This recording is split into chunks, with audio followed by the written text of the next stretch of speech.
उसमें तो नहीं है।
सभी को जय हिंद, जय भारत, वंदे मातरम। आज अपन रीजनिंग के अंदर एक नए टॉपिक की शुरुआत करते हैं और आज का टॉपिक आपको सामने नाम दिख रहा होगा, कोडिंग डिकोडिंग रहेगा। ठीक है, अपन ने रीजनिंग के अंदर 3 टॉपिक कर लिए हैं, रैंकिंग टेस्ट, क्लॉक टेस्ट और कैलेंडर। ठीक है, और आज अपन शुरुआत कर रहे हैं कोडिंग डिकोडिंग। कोडिंग डिकोडिंग को हिंदी में कहते हैं कूट लेखन कूट वाचन।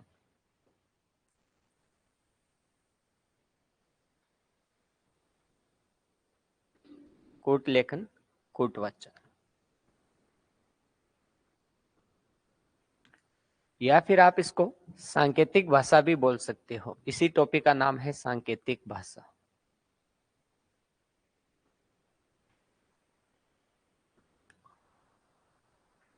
सबसे पहले अपन इसका मतलब समझते हैं कि कोडिंग डिकोडिंग का मतलब क्या होता है, किसको कहते हैं कोडिंग डिकोडिंग।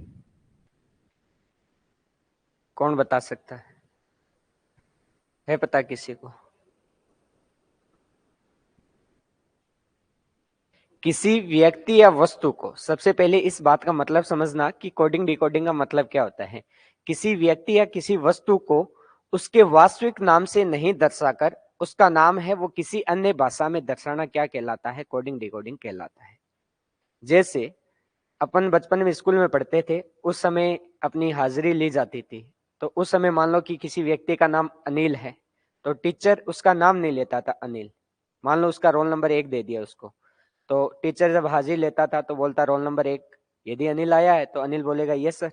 ठीक है, तो क्या टीचर ने अनिल का नाम लिया? क्या नहीं लिया, तो उसका नाम है वो किसी अन्य भाषा में दर्शा दिया, वही क्या होता है? कोडिंग डिकोडिंग होता है। ठीक है, तो एरो का चिन्ह लगा के लिखिएगा, किसी व्यक्ति या वस्तु को, किसी व्यक्ति या वस्तु को उसके वास्तविक नाम से ना दर्शाकर उसका नाम किसी अन्य भाषा में दर्शाना। किसी व्यक्ति या वस्तु को, किसी व्यक्ति या वस्तु को उसके वास्तविक नाम से ना दर्शाकर, उसके वास्तविक नाम से ना दर्शाकर उसका नाम किसी अन्य भाषा में दर्शाना सांकेतिक भाषा कहलाता है। किसी व्यक्ति या वस्तु को उसके वास्तविक नाम से ना दर्शाकर उसका नाम किसी अन्य भाषा में दर्शाना सांकेतिक भाषा कहलाता है। एग्जाम में आपकी परिभाषा नहीं आएगी, लेकिन आपको पता होना चाहिए कि कोडिंग डिकोडिंग होता क्या है। अब कोडिंग डिकोडिंग सीखने के लिए आपको जो अंग्रेजी वर्णमाला है तो उसके जो लेटर्स है उनके आपको क्रमांक याद होने चाहिए। ठीक है, तो आप में से बहुत सारे विद्यार्थियों को याद होंगे भी और बहुत सारों को नहीं भी होंगे। किस किस को याद है कि कौन सा लेटर है वो किस नंबर पर आता है?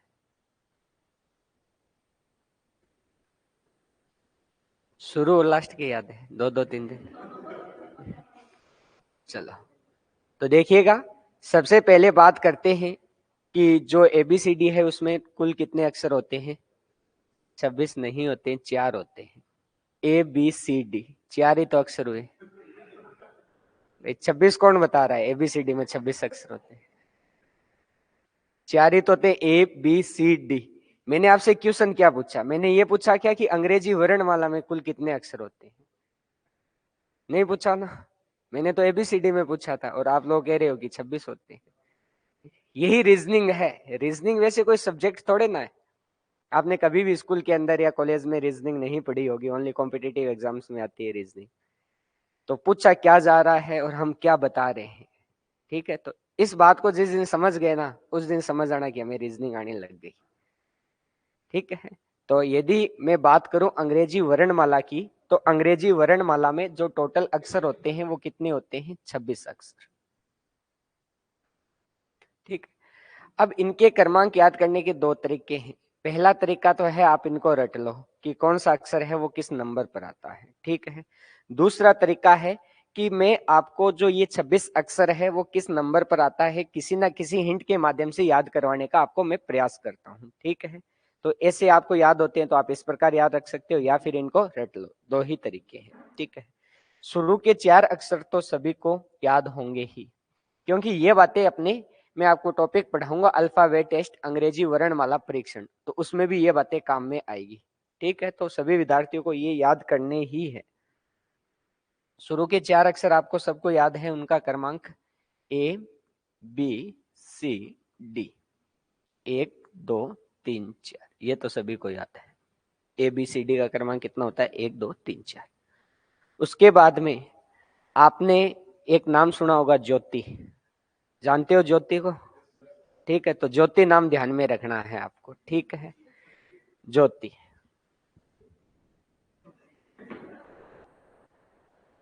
और उसके आगे आप ई उपसर्ग लगा देना, तो क्या बन गया? ई ज्योति। जैसे एक शब्द होता है मेल, उसके आगे अपन क्या उपसर्ग लगा देते हैं? ई, तो वो क्या बन जाता है? ईमेल। मित्र शब्द होता है, उसके आगे अपन ई उपसर्ग लगा देते हैं, क्या बन जाता है? ई मित्र। ठीक है, तो वैसे ही अपन ज्योति के आगे ई उपसर्ग लगा देंगे। ठीक है, तो क्या बन जाएगी? ई ज्योति। तो ई ज्योति को अपन अंग्रेजी में कैसे लिखेंगे? EJOTY। ठीक है, ज्योति की स्पेलिंग। अब पूरा शुद्ध हिंदी कौन बोलता है? ज्योति। अपन ज्योति बोलते हैं, ज्योति। ठीक है, ज्योति, तो JOTY ज्योति।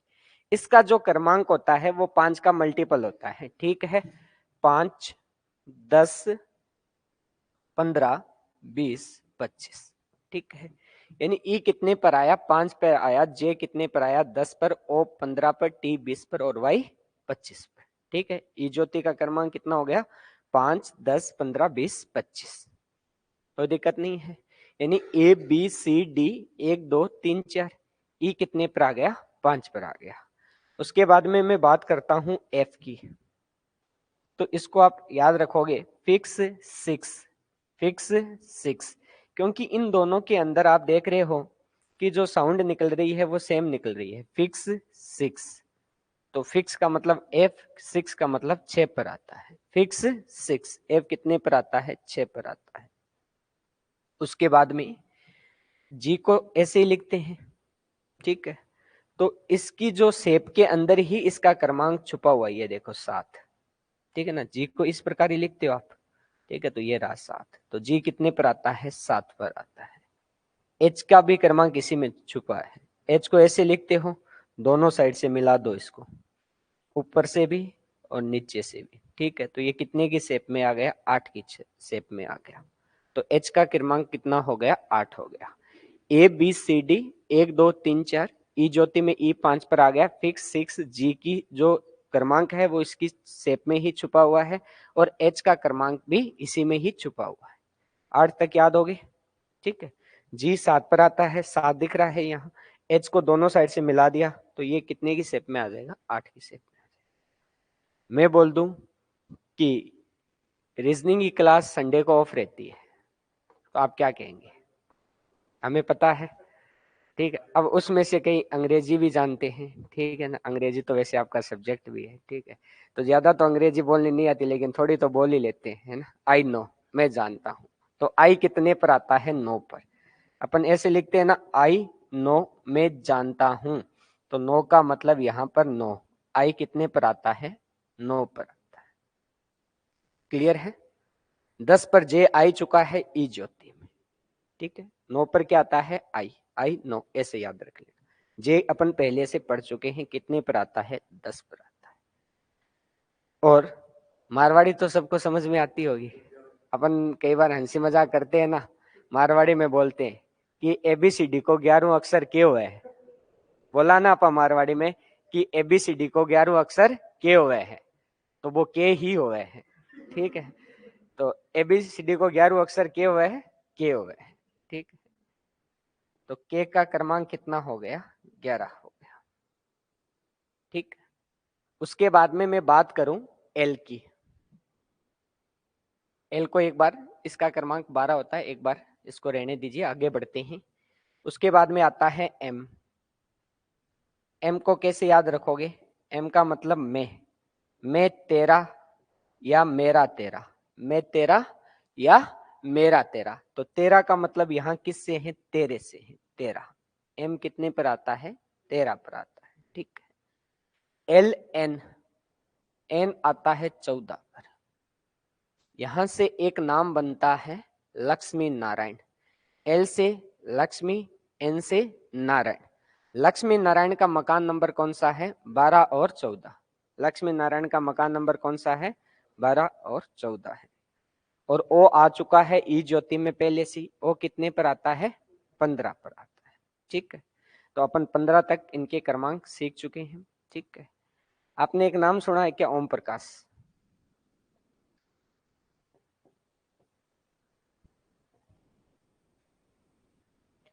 अब ओम प्रकाश को अपन शॉर्ट में क्या बोलते हैं? ओपी। ओपी बोलते हैं, ठीक है। तो ओ का क्रमांक अपने को पता है कितना है? 15 है। तो ओ के बाद में क्या आएगा? पी। ओ पी, पी कितने पर आएगा? 16 पर। और आप मान लो रीजनिंग पढ़ रहे हो, आपको एक क्वेश्चन में डाउट आ गया, और कौन से क्वेश्चन में आ गया? 17 नंबर में। तो इसको कैसे याद रखोगे? क्वेश्चन नंबर 17, यानी क्यू है वो कितने पर आता है? 17 पर आता है। क्लियर है? उसके बाद में मैं बात करता हूं आर की। आर को अपन ऐसे लिखते हैं, ठीक है। तो यहां से इसको बंद कर देते हैं, ठीक है। तो ये 8 की शेप में आपको दिखाई दे रहा होगा, ठीक है। एक लाइन खींच दो, तो आर कितने पर आ गया? 18 पर आ गया। क्लियर है? अब अपन कई बार मार्केट से कोई वस्तु लेने के लिए जाते हैं, मान लो वो अपने को पता है कि 20-30 रुपए की वस्तु आती है, और दुकानदार आपसे मान लो उसके 200-300 रुपए मांग लेता है, और आपको पता है कि ये वस्तु है वो ज्यादा से ज्यादा कितने की? 40-50 की हो जाएगी, लेकिन रेट में इतना अंतर थोड़े ना आएगा। तो अपन क्या करते हैं? उस पर मूल्य चेक करते हैं, और वस्तु पर मूल्य लिखा होता है RS इतने रुपए की है। तो आर अपने को पता है कितने पर आ रहा है? 18 पर। तो एस कितने पर आएगा? RS लिखा होता है ना, तो एस कितने पर आएगा? 19 पर। और टी आ चुका है 20 पर, ठीक है। या 20 याद रख लो, T20 याद रख लो, T20। टी से टी, टी से 20, तो टी कितने पर आता है? 20 पर आता है। यहां तक कोई दिक्कत नहीं है? चलो अब अपन आगे बढ़ते हैं। तो आपने साइंस के अंदर पढ़ा होगा कि सूर्य से कौन सी किरणें आती हैं? पैरा बैंगनी किरणें। और पराबैंगनी किरणों को अंग्रेजी में क्या कहते हैं? अल्ट्रा वायलेट वेब, ठीक है, यूवी किरणें, ठीक है, यूवी वेब, यूवीडब्ल्यू। तो पराबैंगनी किरणों का क्रमांक कितना हो गया? 21, 22, 23, 21, 22, 23, यूवीडब्ल्यू, अल्ट्रा वायलेट वेब, ठीक है। और लास्ट के 3 तो वैसे याद है, आपने बोला था कि सर शुरू वाले लास्ट वाले तो याद है हमें, है ना, एक्स वाई जेड। तो 24, 25, 26, यानी शुरू के 4, लास्ट के 3 तो याद ही है। चलो, तो इस प्रकार से आप इनको याद रख सकते हो, ठीक है। बाकी एक बार पढ़ने से ये चीजें याद नहीं होगी, 2-3 बार आप रिवीजन करोगे तो ऑटोमेटिक आपको ये याद रहने लग जाएगी। अब इनका फायदा क्या है क्रमांक याद होने का? इनका फायदा यह है, जब अल्फाबेट आएगा तो वहां पर भी अपने को क्रमांक याद है तो अपन क्वेश्चन को कम समय में कर पाएंगे। और कोडिंग डिकोडिंग में अपन जब कोई भी अपने को नाम दिया हुआ होगा, ठीक है, तो वहां पर अपन क्वेश्चन की नंबरिंग करेंगे। जैसे S19 पर आता है उसका नंबर लिख लिया, Q17 पर आता है उसका नंबर लिख लिया, 11 पर क्या आता है उसका नंबर लिख लिया।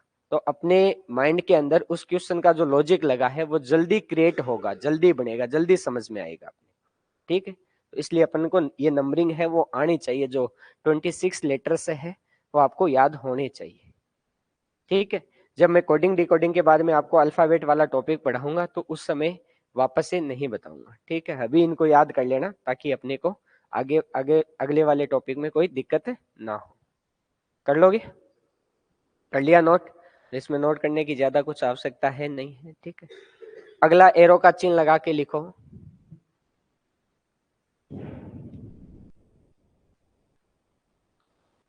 रह जाएंगे याद? ऐसा कोई विद्यार्थी है जिसको लग रहा है कि ये चीजें याद नहीं रहेगी? चलो, एरो का चिन्ह लगा के लिखो। अंग्रेजी वर्णमाला में विपरीत अक्षरों का योग 27 होता है। अंग्रेजी वर्णमाला में, अंग्रेजी वर्णमाला में विपरीत अक्षरों का योग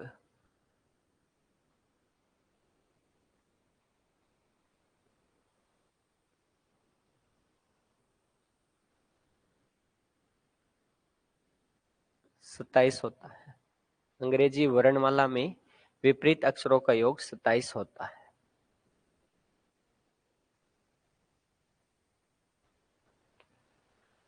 अब आपको ध्यान में रखना है कि जो अल्फाबेट है उसके अंदर कौन कौन से जो लेटर है वो एक दूसरे के अपोजिट होते हैं, ठीक है। जैसे मैं बात करूं एक के अपोजिट क्या होगा तो आप कहोगे जेड होगा। इनका योग करोगे आप, सम करोगे तो एक का क्रमांक कितना है? 1। जेड का कितना है? 26। दोनों का योग किया कितना हो गया? 27 हो गया। मैं आपसे पूछ लूं डी के अपोजिट क्या होगा? डब्ल्यू, ठीक है। डब्ल्यू कितने पर आता है? 23 पर। डी कितने पर आता है? 4 पर। दोनों को जोड़ोगे कितना हुआ? 27 पर। मैंने आपसे पूछा के का अपोजिट क्या होगा? पी, ठीक है। के कितने पर आता है? 11 पर। पी कितने पर आता है? 16 पर। दोनों का योग कितना हुआ? 27, ठीक है। तो लिख लीजिएगा कि कौन सा लेटर है वो किस लेटर के अपोजिट होता है। ए के अपोजिट जेड, बी के अपोजिट वाई, सी के अपोजिट एक्स, डी के अपोजिट डब्ल्यू, ई के अपोजिट वी, एफ के अपोजिट यू, जी के अपोजिट टी, एच के अपोजिट एस, आई के अपोजिट आर, जे के अपोजिट क्यू, के अपोजिट पी, एल के अपोजिट ओ और एम के अपोजिट एन। अब कौन से भी जोड़े का आप योग करके देख लो कितना होगा? 27 होगा। 27 से ना तो एक कम होगा ना एक ज्यादा होगा। अब ये चीजें भी अपने यदि माइंड में डायरेक्ट नहीं रहती है याद, तो अपन भी इसको किसी ना किसी ट्रिक के माध्यम से या किसी ना किसी हिंट के माध्यम से याद करने का प्रयास करेंगे, ठीक है। आप एक नाम ध्यान में रखना, अजहर। अजहर, अजहर ए जेड, अजहर ऐसे लिखते हैं इंग्लिश में, अजहर। ठीक है, तो AZ अजहर। ठीक है, यहां पर क्या हुआ, वो तो कैसे भी याद रख लो, आपकी मर्जी है, बहुत सारे शब्द होते हैं। बॉय, ठीक है, BOY, तो O साइलेंट रहेगा, BY। ठीक है, या आप इसको डायरेक्ट वैसे भी याद रख सकते हो, बाय बाय। ठीक है, कैसे भी याद रख लो। CX crux, crux. DW, D से दही, W से बड़ा। अब दही बड़े का नाम सुनते हुए किसी के मुंह में पानी तो नहीं आ रहा है ना, तो इलाज भी नहीं है तो अब तो जो बोले ये सर क्या इलाज है, अब तो पढ़ाई करनी है। चलो, दही बड़ा। ठीक है, EV, ठीक है, तो आपको लव शब्द ध्यान में रखना है। इसमें V और E दोनों क्या होंगे, एक दूसरे के अपोजिट होंगे, और L और O भी क्या होते हैं, एक दूसरे के अपोजिट होते हैं।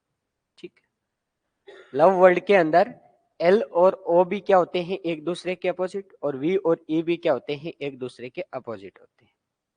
FU, F से क्या बन गया, फादर, U से क्या बन गया, uncle.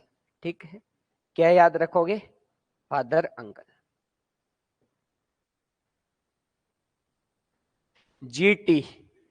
GT road, grand trunk road, जिसका निर्माण किसने करवाया था, शेरशाह सूरी ने करवाया था। ठीक है, तो इसको आप कैसे याद रखोगे, GT road. HS higher secondary,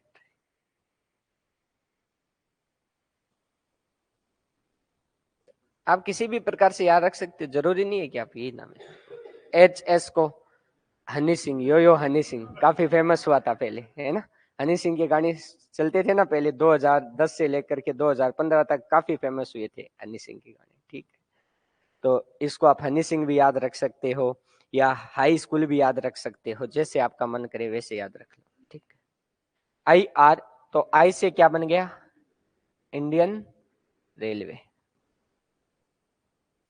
या आप इसको इंडियन रुपीज भी याद रख सकते हो। ठीक है, इंडियन रुपीज। ठीक है, JQ, तो जे का मतलब जयपुर की रानी, जयपुर की क्वीन। KP, के का काला, पी का पानी, काला पानी। या फिर आपने PK मूवी देखी है क्या, तो वैसे PK मूवी भी याद रख सकते हो, PK, या काला पानी, KP, कैसे भी याद रख लो। LO का बता दिया, MN का मालवीय नगर, M का मालवीय और N का नगर। या मोबाइल नंबर भी याद रख सकते हो, M से मोबाइल, N से नंबर। ठीक है, M और N, तो आप किसी भी प्रकार से इनको याद रख सकते हो। ठीक है, लेकिन इनकी जरूरत आप आगे अपन अपोजिट जो क्रम है, इनकी जरूरत आगे अपन क्वेश्चंस करेंगे, वहां पर अपने को इनकी आवश्यकता पड़ेगी। कीजिएगा इसको नोट, हो गया नोट। अब इस पर आपको एक मैं छोटी सी कहानी सुनाता हूँ, उसके अंदर ये आपकी सभी जो अंग्रेजी वर्णमाला के जो अपोजिट लेटर्स हैं, वो सभी के सभी आ जाएंगे। एक लड़का था और उसका नाम क्या था, अजहर। बॉय को हिंदी में क्या कहते हैं, लड़का। ठीक है, एक लड़का था और उसका नाम क्या था, अजहर था। अब अजहर के पास एक कार थी, और कार कौन सी कंपनी की थी, क्रैक्स। क्रैक्स का मानना कि ये कंपनी का नाम है, जैसे अलग अलग कंपनियों की गाड़ी आती है, वैसे क्रैक्स कंपनी का नाम है, इससे मान लेना। तो अजहर बैठा था, पढ़ रहा था, जैसे आपके अभी मन में आया ना कि भाई दही बड़ा खाना है, तो वैसे ही अजहर के मन में आ गई कि आज तो चलो पढ़ तो काफी लिए, पढ़ाई तो कर ली, थोड़ी देर बाहर घुमाते हैं और दही बड़ा खाने चलते हैं गाड़ी लेकर, सर्दियों का मौसम है। अब जाएंगे कहाँ पर, दही बड़ा कहाँ का फेमस है, GT रोड का, ऐसा मानना है अपने को। ठीक है ना, कि GT रोड पर जाएगा और दही बड़ा खाने के लिए जाएगा। गाड़ी के अंदर अकेला जा रहा है, तो उसने सोचा साथ में किसी को ले लेते हैं, तो उसने अपने फादर अंकल को साथ में ले लिया।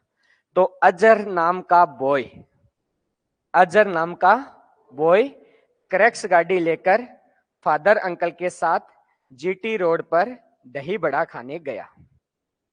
अजहर नाम का बॉय क्रक्स गाड़ी लेकर फादर अंकल के साथ जीटी रोड पर दही बड़ा खाने गया। अब अजहर पढ़ता था, पढ़ाई में होशियार था, ठीक है। तो हायर सेकेंडरी पास करने के बाद उसकी इंडियन रेलवे में नौकरी लगी। जैसे उसने 12th पास की, पास करते ही उसकी क्या लगी, इंडियन रेलवे में नौकरी लगी। अब नौकरी तो लगी गई, फिर मालवीय नगर की जयपुर की रानी से उसे लव हो गया और अंत में उसे काले पानी की सजा हो गई। तो इस स्टोरी के अंदर आपके सभी जो अपोजिट क्रम है वो आ चुके हैं, ठीक है। एक भी शब्द ऐसा नहीं रहा है, ठीक है। तो इस प्रकार से आप किसी ना किसी हिंट के माध्यम से इनको याद कर सकते हैं, ठीक। क्या हुआ, अच्छा नहीं हुआ अजहर के साथ। चलो अब अपन आगे बढ़ते हैं, कर लिया नोट ये। चलो अब बात करते हैं, क्योंकि जो कोडिंग डिकोडिंग टॉपिक है ये इंपॉर्टेंट है और आपके हर बार एग्जाम के अंदर कोडिंग डिकोडिंग से प्रश्न आया हुआ है, ठीक है। तो सबसे पहले बात करते हैं कि जो आपका टॉपिक है कोडिंग डिकोडिंग, यहाँ से अपने एग्जाम में कितने टाइप के क्वेश्चंस है वो पूछे जाते हैं कोडिंग डिकोडिंग से। तो ध्यान में रखना, यहां से आपके एग्जाम के अंदर टोटल 3 टाइप के क्वेश्चंस बनते हैं।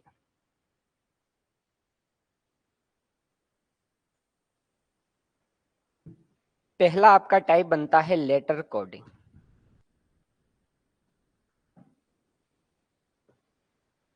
सेकंड जो आपका टाइप बनता है उसका नाम है नंबर कोडिंग का।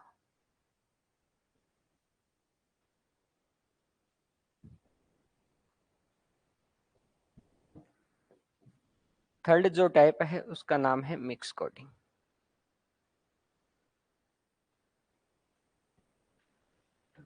ठीक, तो अपने एग्जाम के अंदर कोडिंग डिकोडिंग जो टॉपिक है वहां से 3 टाइप के क्वेश्चंस है वो सामान्यतः एग्जाम में पूछे जाते हैं। टाइप नंबर 1 का नाम है letter coding, type number 2 number coding और टाइप नंबर 3 मिक्स कोडिंग। अब लेटर कोडिंग का मतलब क्या होता है, यानी लेटर्स का जो कोड किया हुआ होगा वो किस में होगा, लेटर्स में ही होगा।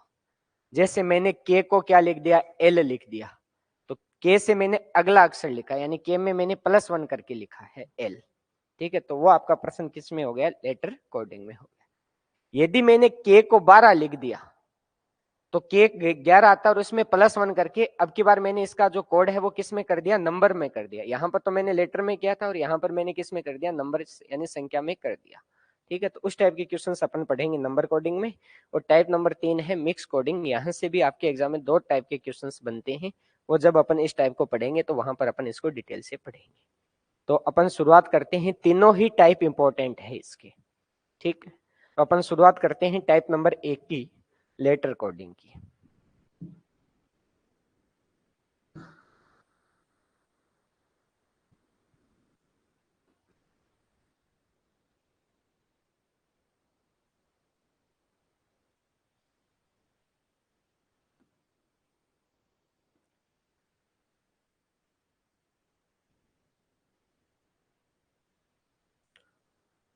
अब देखिएगा, मैं आपको इसके अंदर 5 लॉजिक बताने वाला हूँ, ठीक है। आप ये 5 लॉजिक अच्छे से समझ ले और लगभग 99% चांस है इन 5 लॉजिक में से ही आपका क्वेश्चन आ जाएगा, ठीक।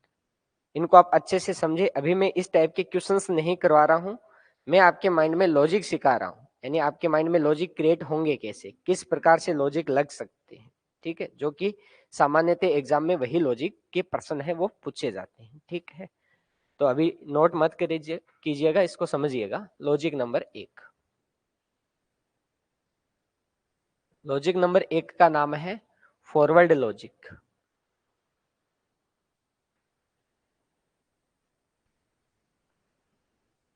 ऊर्ध्वाधर नियम।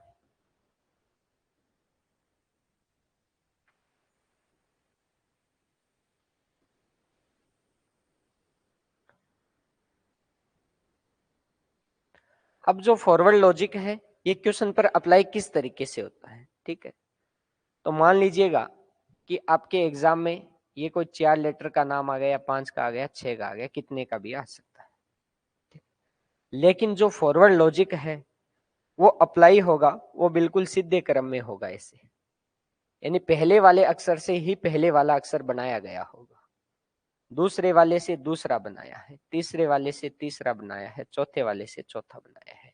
यानी जो फॉरवर्ड लॉजिक है वो बिल्कुल सीधा अप्लाई होता है और उसके अंदर कुछ ना कुछ प्लस या माइनस होगा, प्लस भी हो सकता है या माइनस भी हो सकता है।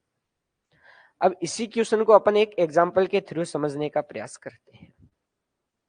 जैसे मैंने लिखा कि किसी सांकेतिक भाषा में HAND को IBOE लिखा जाता है, तो उसी सांकेतिक भाषा में SILK को क्या लिखा जाएगा।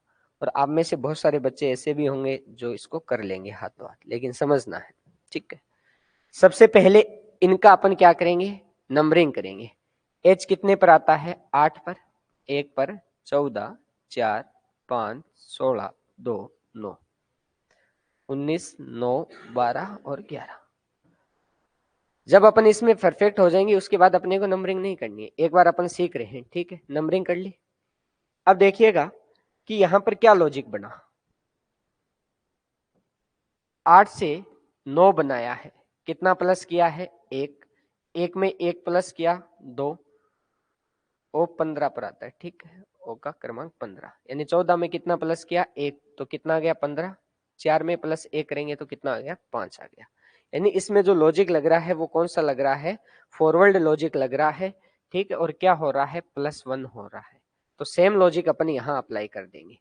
तो +1 करोगे 20, +1 करोगे 10, +1 करोगे 13 और +1 करोगे 12, तो इसको क्या लिखा जाएगा, TJML लिखा जाएगा, ठीक है।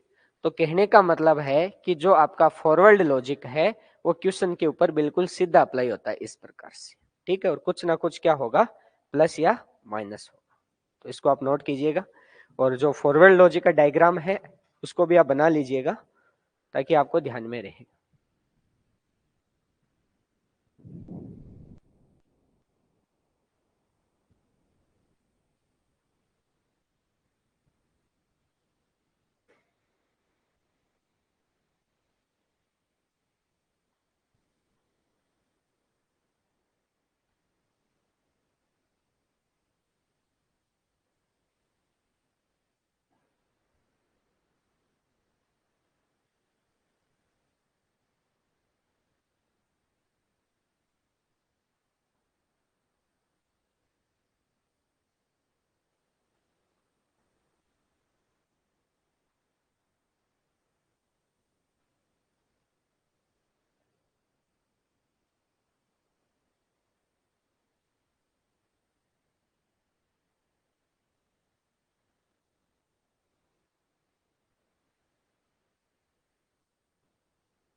हो गया नोट।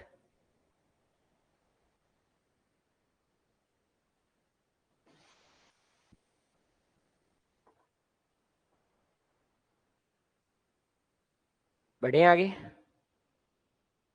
तो अब जरूरी नहीं है कि हर बार +1 ही हो, ठीक है। अब मैं इसके प्लस माइनस के भी आपको कुछ सीरीज बताता हूं कि किस प्रकार से प्लस माइनस हो सकता है, ठीक है। पहले मैं बात करता हूं प्लस की, ठीक है। ऐसा भी हो सकता है कि सबके अंदर सेम डिजिट प्लस हो रहा हो, जैसे अभी जो क्वेश्चन किया था उसमें सब में क्या हो रहा था, सेम डिजिट +1 +1 +1, सेम डिजिट। हो सकता है कि +2 भी हो सकता है, +2 +2 +2 +2, ठीक है, सेम डिजिट। या फिर ऐसा भी हो सकता है कि इनका बढ़ता हुआ क्रम प्लस हो गया, यानी पहले में +1 हुआ, दूसरे में +2, तीसरे में +3 और चौथे में +4, इनका बढ़ता हुआ क्रम सेम डिजिट, ठीक है। और इनका बढ़ता हुआ क्रम और इनका घटता हुआ क्रम भी प्लस हो सकता है कि पहले में 4 जोड़ दिए, फिर 3 जोड़ दिए, फिर 2 जोड़ दिए और फिर 1 जोड़ दिया, ठीक है। तो प्लस की यहाँ पर अपने पास में कितनी सीरीज बनी, 3 सीरीज बनी प्लस की, सेम डिजिट, डिजिट का बढ़ता हुआ क्रम और डिजिट का घटता हुआ क्रम, यही 3 सीरीज किस में बन जाएगी, माइनस में बन जाएगी। ठीक है, सेम अंक कम हो सकता है माइनस में, यानी पहले में प्लस -1 कर दिया, -1 -1 और -1। ऐसे भी हो सकता है कि पहले एक कम किया हो, फिर 2 कम किए हो, फिर 3 कम किए हो, फिर 4 कम किए हो। इनका घटता हुआ क्रम भी हो सकता है कि पहले 4 कम कर दिए, फिर 3 कम कर दिए, फिर 2 और फिर 1। क्लियर है, कोई दिक्कत नहीं है। तो इस प्रकार से आपको ध्यान में रखना है। अब ये अल्टरनेट भी चल सकता है। अल्टरनेट का मतलब क्या होता है, एकांतर। ठीक है, कि पहले वाले में तो क्या हो रहा हो, +1 हो रहा हो, दूसरे वाले में 1 कम हो रहा हो, फिर +1 हो रहा हो, फिर -1 हो, यानी सेम डिजिट हो रहा है, एक बार प्लस एक बार माइनस।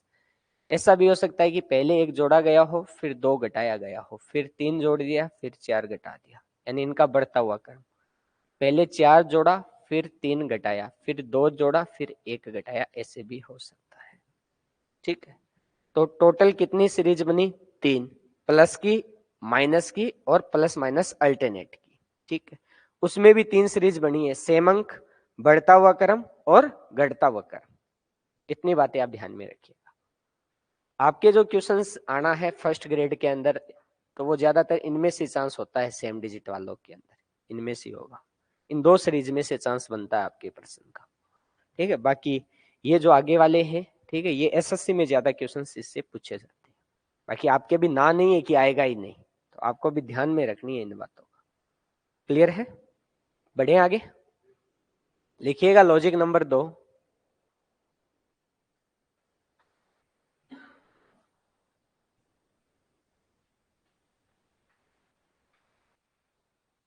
लॉजिक नंबर 2 का नाम है रिवर्स लॉजिक।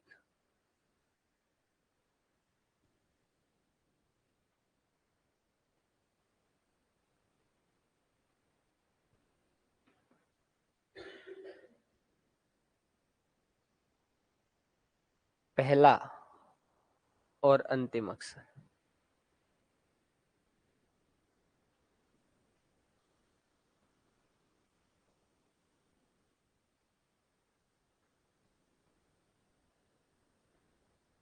पहला और अंतिम अक्षर, रिवर्स लॉजिक। इसका डायग्राम ध्यान में रखिएगा। मान लीजिएगा ये 4 अक्षरों का कोई नाम आ गया। अब रिवर्स का मतलब क्या होता है, पहले को अंतिम में लिखा गया, यानी पहले वाले को अपन ने कहां लिख दिया, लास्ट में लिख दिया इसमें, और लास्ट वाले को पहले लिख दिया। इन दोनों को अपन ने चेंज कर दिया। अब बचे कौन से, ये दोनों, तो इनको भी अपन चेंज कर देंगे, और इसके अंदर क्या होगा, कुछ ना कुछ प्लस या माइनस होगा।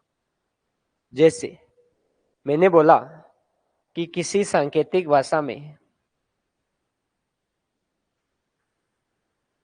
HAND को EOBI लिखा जाता है, तो उसी सांकेतिक भाषा में SILK को क्या लिखा जाएगा।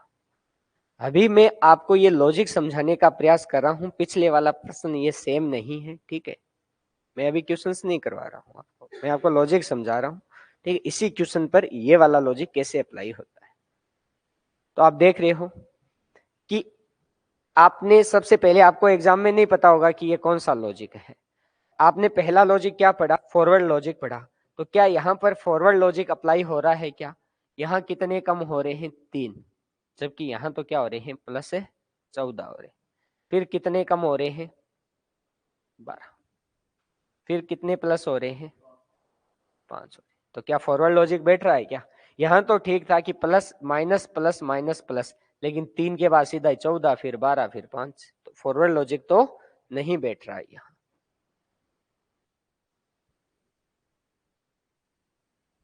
तो अब आप कौन सा लॉजिक अप्लाई करोगे इस पर, रिवर्स लॉजिक अप्लाई करोगे।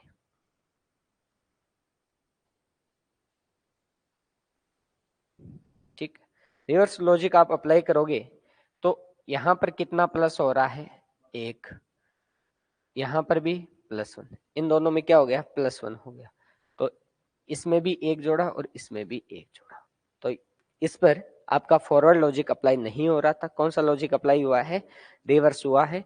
तो यहाँ पर आप +1 करेंगे तो क्या आएगा t, यहाँ +1 करेंगे तो क्या आएगा l, यहाँ +1 करेंगे तो क्या आएगा j, और +1 करोगे तो क्या आएगा m। तो LMJT लिखा जाएगा इसको। ठीक है, तो रिवर्स लॉजिक इस प्रकार से अप्लाई होता है, और सेम कंडीशन रहेगी, कुछ ना कुछ प्लस होगा या कुछ ना कुछ माइनस होगा। कीजिएगा इसको नोट।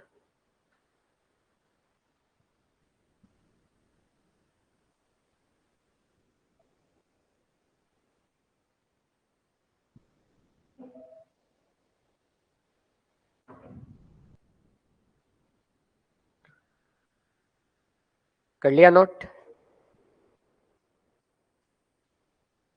तीसरा लॉजिक लिखिए, लॉजिक नंबर 3, पेयर लॉजिक, जोड़ा नियम।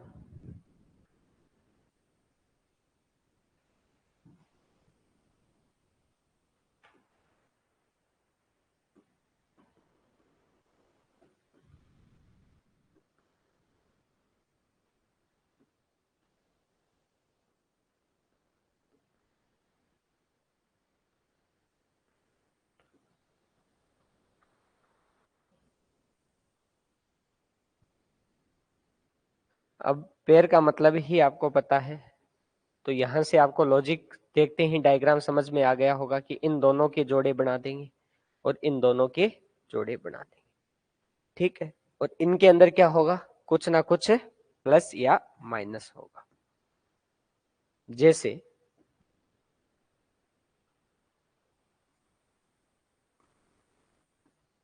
HAND को BIEO लिखा जाता है, तो उसी सांकेतिक भाषा में SILK को क्या लिखा जाएगा, तो उसी सांकेतिक भाषा में SILK को क्या लिखा जाएगा।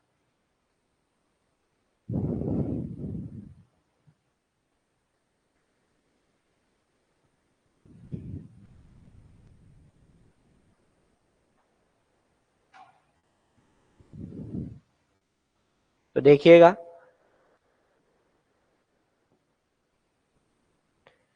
इनमें क्या कर दिया, +1 कर दिया इस वाले जोड़े में, और D में एक जोड़ा E, N में एक जोड़ा, यहां पर भी क्या हो गया, +1 हो गया। ठीक है, तो इन दोनों में आप +1 करोगे तो क्या आएगा J, और इसमें क्या आएगा D, इसमें क्या आएगा L, और यहाँ पर M, तो क्या लिखा जाएगा JTLM लिखा जाएगा। 3 लॉजिक पढ़ चुके हैं, फॉरवर्ड लॉजिक, रिवर्स लॉजिक और पेयर लॉजिक। चौथा लॉजिक लिखिएगा, कर लिया क्या ये note. Logic number 4, opposite logic.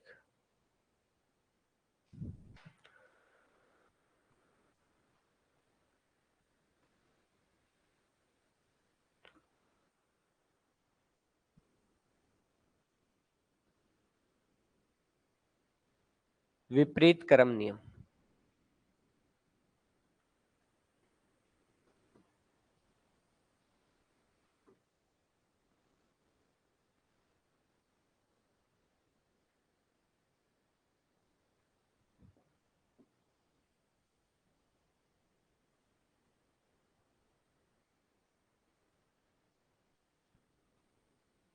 तो ये दोनों अक्षर क्या होंगे, एक दूसरे के अपोजिट होंगे, ये भी एक दूसरे के अपोजिट होंगे,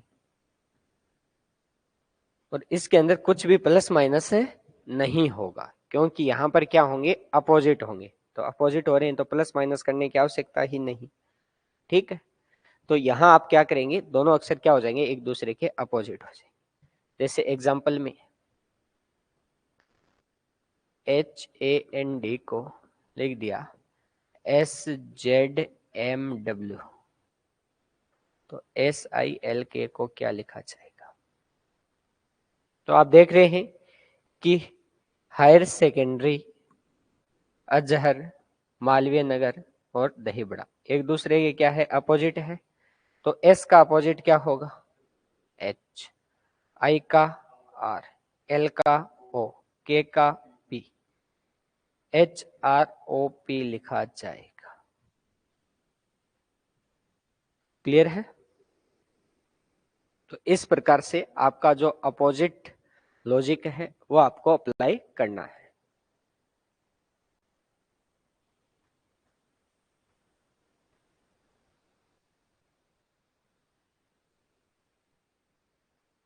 बढ़े आगे, लिखिएगा लॉजिक नंबर 5। 5 ही लॉजिक आपको सीखने हैं, ठीक है।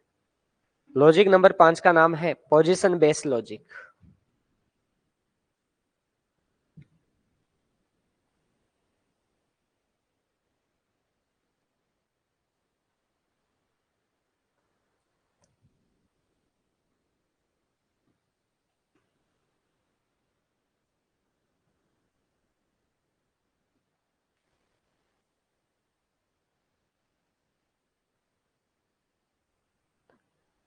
स्थिति पर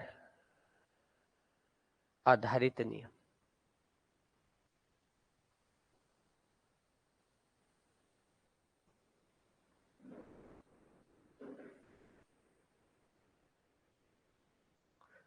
स्थिति पर आधारित नियम पोजीशन बेस्ड लॉजिक। जैसे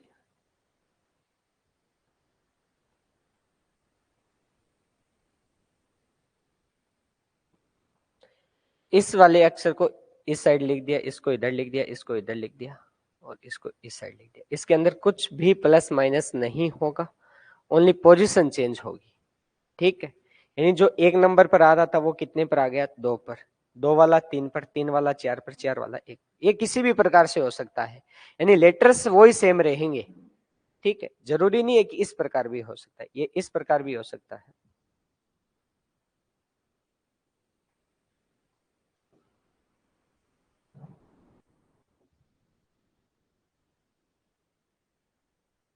ऐसे भी हो सकता है, ठीक। जरूरी नहीं ऐसे ही हो।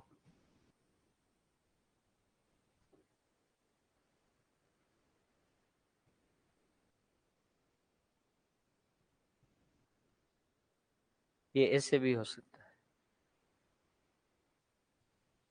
है। इसके अंदर कुछ भी प्लस माइनस नहीं होगा, सेम जो लेटर्स ऊपर आ रहे हैं वो नीचे आएंगे। जैसे HAND को लिख दिया NAHD, तो SILK को क्या लिखा जाएगा। तो आप देखिएगा ऊपर जो लेटर्स आ रहे थे वही नीचे आ रहे हैं। H इस साइड आ गया, N यहाँ आ गया, A और D का स्थान वही है, तो I और K का स्थान तो क्या हो जाएगा, वही सेम हो जाएगा। और इनका अपन चेंज कर देंगे, S का इधर, L का इधर, LISK, ठीक है। तो ये स्थिति पर आधारित होते हैं। जो लेटर्स आपके ऊपर है वही लेटर्स क्या होंगे, आपके नीचे की तरफ हो जाएंगे। कोई दिक्कत नहीं है।